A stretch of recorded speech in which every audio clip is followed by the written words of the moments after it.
ঘূর্ণবাতের টানা বৃষ্টিতে জলমগ্ন কতুলপুর। আরামবাগ বিষ্ণুপুর রোডের উপর দিয়ে বইছে জল। খুব সাধারণ মানুষের।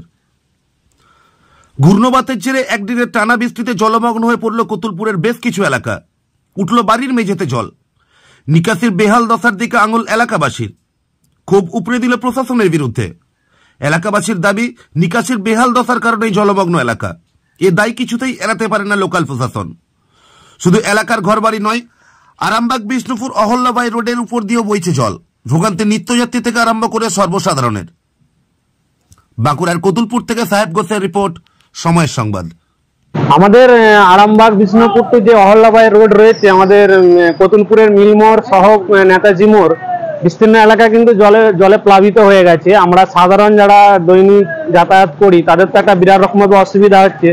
প্লাস যে বাস বা লরি বা যে ট্রাকগুলো যাচ্ছে তারাও কিন্তু জীবনের ঝুঁকি নিয়ে কিন্তু প্রত্যেকেই পারাপার করছে, এবং অনেক মানুষ কিন্তু সতর্ক হয়ে গেছে, কেউ এদিকে আর পারাপার করছে না। বেহাল রাস্তা অবস্থা, যদি দ্রুত না নিকাশি করা যায় এই মুহূর্তে হয়তো বড়সড় কোনো বিপদও হয়তো ঘটতে পারে।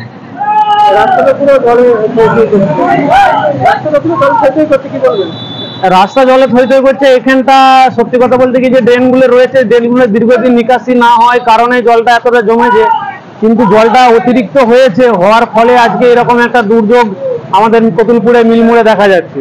এটা একটা গুরুত্বপূর্ণ রাস্তা। হ্যাঁ, এই রাস্তার মধ্যে অবশ্যই এটা গুরুত্বপূর্ণ রাস্তা। মানে প্রত্যেক দিন এই রাস্তায় দৈনন্দিন মনে কয়েক হাজার হাজার মানুষ যাতায়াত করে, এবং বাস থেকে শুরু করে ট্রাক যাতায়াত করে। সেই সমস্ত ট্রাক বাসগুলো এখন জীবনে ঝুঁকি নিয়ে যাতায়াত করছে এই জলের জন্য। কিছুক্ষণ পরে তো হয়তো যাতায়াত বন্ধ হয়ে যাবে। হ্যাঁ, অবশ্যই যাতায়াত। অনেক মানুষ হয়তো ঘুরপথে যাচ্ছে, এইদিকে হয়তো যেতে পারছে না, এবং হয়তো কিছুক্ষণ পর হয়তো আর কেউ আর যাতায়াতই করবে না, কারণ যে জলের হার বাড়ছে, মানে জল কমার জায়গায় বাড়ছে এখনো জল। এইটা আমাদের কলকাতা যাওয়ার রাস্তা। হ্যাঁ, অবশ্যই এটা আমাদের কলকাতা, আরামবাগ, তারকেশ্বর যাওয়ার রাস্তা।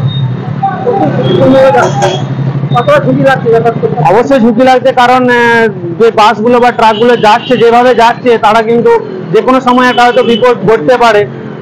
জীবনের ঝুঁকি নিয়ে প্রত্যেকেই যারা বাইক সাইকেলে যাচ্ছে তাদের জীবনের ঝুঁকি নিয়ে কিন্তু যেতে হচ্ছে। আপনার নাম? ফিরোজ মোল্লা। ঘর ডুবে গেছে, জল নিকাশির ব্যবস্থা একদমই নাই বললেই চলে।